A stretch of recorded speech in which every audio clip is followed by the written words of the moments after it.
আল্লাহর হাবিব সাল্লাল্লাহু আলাইহি ওয়াসাল্লাম বলেন, এক নম্বরে বান্দাকে জিজ্ঞেস করা হবে তার যে জীবনটা সে পরিচালনা করেছিল ওই জীবনটা কোন পথে ব্যয় করেছে, হালাল পথে না হারাম পথে ব্যয় করেছে। আল্লাহর হাবিব সাল্লাল্লাহু আলাইহি ওয়াসাল্লাম বলেন, প্রথমত অবস্থায় আল্লাহ পাক রব্বুল আলামিন কিয়ামতের ময়দানে বান্দাদেরকে এই প্রশ্ন করবেন। বান্দারা বলবে, আল্লাহ আমরা তো আপনারই পথে আপনারই ইবাদতে আমার জীবনটা শেষ করে এসেছি। আল্লাহ পাক রব্বুল আলামিন বলবেন, ও বান্দা তুমি বলতেছো আমি আল্লাহ পাক রব্বুল আলামিনের ইবাদতে তোমার জীবনটা ব্যয় করেছো, কিন্তু বান্দা আমার ফেরেশতাগণ তুমি কি কাজ করেছো, কোন জায়গার মধ্যে ছিলে, তোমার জীবনটা কোন কাজের মধ্যে ব্যয় করেছো, সমস্ত কিছু আমার ফেরেশতারা লিপিবদ্ধ করে রেখেছে।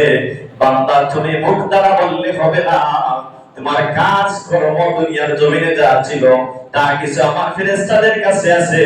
ওই কাজ কর্মের ডায়েরি, ওই কাজ কর্মের খাতা যখন আমার ফেরেশতারা সামনে আনবে, আমি তখন তোমাকে যাচাই বাছাই করব। তুমি যে বলতেছো তুমি নেক কাজ করেছো, এই সার্টিফিকেট তোমাকে মুখ দ্বারা দেওয়া হবে না, ও কাজ দেখে তোমাকে এই সার্টিফিকেটটা দেব।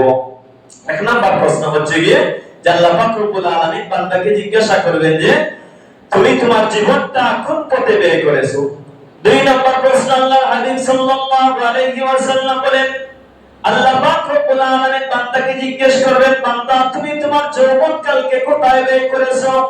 আল্লাহ পাক রব্বুল আলামিন বান্দাকে বলবেন, ও বান্দা তোমাকে আমি আল্লাহ পাক রব্বুল আলামিন যৌবন নামক একটা নিয়ামত দিয়েছিলাম, সেই যৌবন নামক নিয়ামতটা তুমি কোন কাজে ব্যয় করেছো। আল্লাহ পাক রব্বুল আলামিনের কাছে বান্দারা বলবে, ইয়া রব আমরা তো যৌবনকালে আপনার ইবাদত করেছি, আপনার হুকুম মেনেছি, আপনি আল্লাহ পাক রব্বুল আলামিনের হুকুমের বাইরে কোনো কাজ করি নাই। আল্লাহ পাক রব্বুল আলামিন বলবেন, বান্দা তুমি মুখে বলতেছো তুমি তোমার যৌবনটাকে আমার ইবাদতের মধ্যে কাটিয়েছিলে, কিন্তু রে বান্দা আমার ফেরেশতাদের কাছে তোমার যৌবনকালের প্রতিটি কোণায় কোণায় প্রতিটি কর্ম প্রতিটি কদম আমি আল্লাহ পাক রব্বুল আলামিনের কাছে আমার ফেরেশতারা এনে দিয়েছেন। এভাবে দুই নম্বর প্রশ্ন করা হবে, যৌবনের কথা বলার পর বান্দারা আটকে যাবে। তিন নম্বরে আল্লাহ পাক রব্বুল আলামিন প্রশ্ন করবেন, বান্দারা তোমরা যে উপার্জন করেছো ওই উপার্জনটা কোন পথ দিয়ে উপার্জন করেছো, ধন সম্পদ জমিয়েছো, ওই ধন সম্পদগুলা কোন জায়গা থেকে সংগ্রহ করেছো, হালাল পথে না হারাম পথে ওই সম্পদগুলা অর্জন করেছো সেটা দেখতে চাই। বান্দারা বলবে, ইয়া রব আপনার সন্তুষ্টির জন্য আমরা ধন সম্পদ অর্জন করেছি।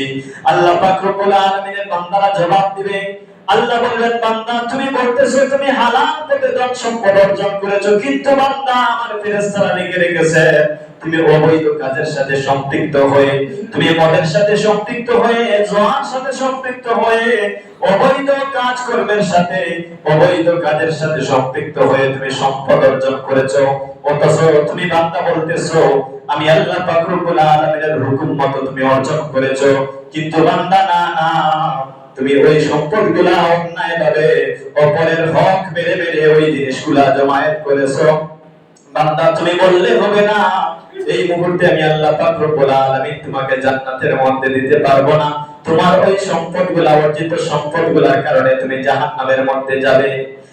চার নম্বরে আল্লাহ পাক রব্বুল আলামিন প্রশ্ন করবেন, বান্দা তোমাকে আমি আল্লাহ পাক রব্বুল আলামিন সম্পদ নামক নিয়ামত দিয়েছিলাম, তুমি বান্দাকে আমি আল্লাহ পাক রব্বুল আলামিন সম্পদের মালিক বানিয়েছিলাম, ওই সম্পদগুলা তুমি কোন কোন ক্ষেত্রে ব্যয় করেছো, তুমি ওই সম্পদগুলা কি আমি আল্লাহ পাক রব্বুল আলামিনের দেখানো পথে অসহায় মিসকিনদের মাঝে অসহায় মিসকিনদের মাঝে কি ওইগুলা বিতরণ করেছো, ওই সম্পদগুলা কি সঠিকভাবে তুমি ব্যয় করে এসেছো, না ওই সম্পদগুলা তুমি জমায়েত করে রেখে এসেছো।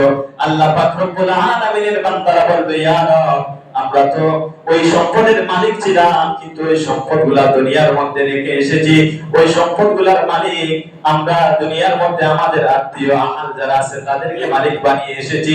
কিন্তু আল্লাহ পাক রব্বুল আলামিন বলেন, হে বান্দারা আমার আমি তো তোমাদেরকে সম্পদের মালিক জমায়েত করার জন্য বানাই নাই, ওই সম্পদের মালিক তোমার প্রয়োজন ছিল তোমাকে আমি বানিয়েছিলাম, কিন্তু এই সম্পদগুলা যথাযথভাবে আমি আল্লাহর রাস্তায় আল্লাহর ওয়াস্তে ব্যয় করো নাই।